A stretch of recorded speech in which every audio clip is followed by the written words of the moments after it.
And welcome again to my channel. और आज मैं आपको बताऊंगी कि आपकी कुंडली में अगर सन की एफ्लिक्शन है तो क्या साइंस एंड सिम्टम्स होंगे और उन साइंस एंड सिम्टम्स को कैसे हील किया जाए ताकि आप सन के जो बैड इफ़ेक्ट्स हैं उनसे बच सकें और उससे बेनिफिट्स ले सकें। तो सबसे पहले जिन्होंने मेरा चैनल नहीं सब्सक्राइब किया है वो इसको सब्सक्राइब करें। तो अब मैं बताती हूँ कि क्या साइंस होते हैं जिनसे हमें ये पता चलता है कि हमारी कुंडली में सन वीक है। बिकॉज सबके पास तो कुंडली नहीं है, सबके पास एग्जैक्ट डीओबी भी नहीं होती। तो कुछ ऐसे साइंस मैं बताऊंगी जिससे ये पता चल जाएगा कि आपका सन कुंडली में वीक है और उसकी वजह से आपको लाइफ में प्रॉब्लम्स फेस करनी पड़ रही हैं। तो सबसे पहली जो चीज़ होती है वो ये होती है कि जिसको भी सन कुंडली में वीक है, मैलेफिक्स के साथ बैठा हुआ या बैडली प्लेस्ड है या फिर राहु या केतु के साथ है, तो उसको आइज से रिलेटेड इश्यूज ज़रूर होंगे। पहली चीज़, उनको आई साइट वीक हो सकती है, उनको हेडेक्स हमेशा रहेंगी। दूसरा, माइग्रेन की पेन उनको होती है, आधे सर में उनके हमेशा दर्द रहता है, वो पूरी नींद भी ले रहे हैं, वो उनका एक अच्छा हेल्दी लाइफस्टाइल भी है, फिर भी उनको हेडेक्स ऐसे घेर के रखती हैं और नींद उनको इतना ज़्यादा आएगी क्योंकि सन जो है वो ल्यूमिनरी है। जब ये बैडली इफ़ेक्ट हो जाता है तो कहीं ना कहीं आई साइट के इश्यूज़, आइज से रिलेटेड इश्यूज़, रोशनी कम होना आँखों की, देन उनको नाइट ब्लाइंडनेस हो जाती है कई लोगों को। अगर ये चीज़ें भी ना हो तो उनको ग्रेव्स डिजीज़ हो जाएगी। लाइक सब सही है, आई साइट भी सही है, बट उनके जो आई मसल्स हैं वो वीक हो चुके हैं। जैसे ग्रेव्स डिजीज़ हो जाती है किसी को, आई बैग्स हो जाते हैं, कितना भी क्योर कर लें वो ठीक नहीं होते, वो ऐसी डिजीज़ होती है। खैर वो किसी मेडिकल रीजंस की वजह से होती है, लेकिन एक चीज़ आप नोटिस करना, जिनको भी ये प्रॉब्लम है वो सूर्य की एफ्लिक्शन की वजह से होती है और उनको कुंडली में कहीं ना कहीं सूर्य अच्छा नहीं बैठा होगा। अगली इंपॉर्टेंट चीज़, जिनको भी सूर्य की कोई दूषणा है, सूर्य से रिलेटेड कोई भी प्रॉब्लम है, उनको हमेशा फादर के साथ डिस्टेंस रहेगा। अगर डिस्टेंस नहीं रहेगा तो उनकी लड़ाइयाँ होती रहेंगी, मेंटल इमोशनल किसी भी तरह का डिस्टेंस रह सकता है। फादर का अगर फादर से बनती भी है तो उस केस में भी उनको फादर का जो फुल बेनिफिट है वो नहीं मिलेगा। हो सकता है फादर उनकी हेल्प करना चाहें, वो जो भी है इंसान जिसको सन अच्छा नहीं है वो भी अपने फादर को बहुत प्यार करता है। ऑब्वियसली पेरेंट्स से तो प्यार सबको होता है, तो वो अपने पेरेंट्स से बड़ा प्यार करता होगा अपने फादर से, उसके बावजूद भी उसको फादर का जो बेनिफिट है कोई वो नहीं मिल पाएगा। हो सकता है जब सबसे ज़्यादा ज़रूरत है उसको फादर की तो वहाँ फादर उसके काम ना आए और वो भी फादर के काम नहीं आएगा जिसको सूर्य की प्रॉब्लम है। तो ये एक चीज़ बताई। देन गवर्नमेंट जॉब के लिए जो सूर्य है वो बहुत ज़्यादा इंपॉर्टेंट है। अगर आपको सन की एफ्लिक्शन है तो आपको गवर्नमेंट जॉब में भी डिलेज होंगी, ऑब्स्टेकल्स आएंगी।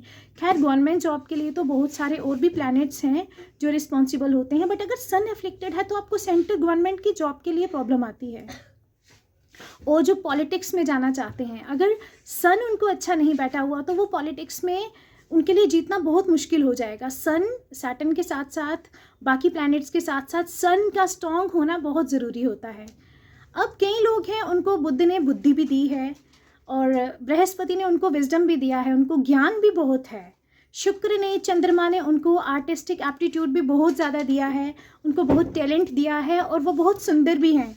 उसके बावजूद भी उनको फेम नहीं मिलता। तो इसका रीज़न ये है कहीं ना कहीं राहु के साथ साथ उनका सूर्य जो है ना वो वीक हो जाता है। जब सूर्य वीक होता है तो इंसान को वो जितना भी कैपेबल हो उसको वो क्रेडिट जो है ना उसके काम का वो नहीं मिल पाता। ऐसा हो सकता है कि कुछ वो कर रहा है तो उसका क्रेडिट कोई और लेके जाए और वो एक हिडन स्टोरी की तरह रहे हमेशा कि उसमें टैलेंट भी है, सब कुछ है, सब कुछ उसने किया है, बट एंड में जो क्रेडिट है वो कोई और लेके गया। ये भी वीक सूर्य वालों के साथ कंडीशंस होती हैं। देन कॉन्फिडेंस की कमी, जिनमें सूर्य वीक है उनमें कॉन्फिडेंस की बहुत कमी होती है। वो लोग स्टेज पे गए जैसे, वहाँ पे उनको ये नहीं पता चलेगा मैं कैसे बात करूँ, सब पता है उनको, सब कुछ पता है, उनको बहुत ज़्यादा नॉलेज है, लेकिन कहीं ना कहीं वो स्टटर कर जाएंगे, कहीं ना कहीं वो कंफ्यूज हो जाएंगे इतने लोगों को देख के।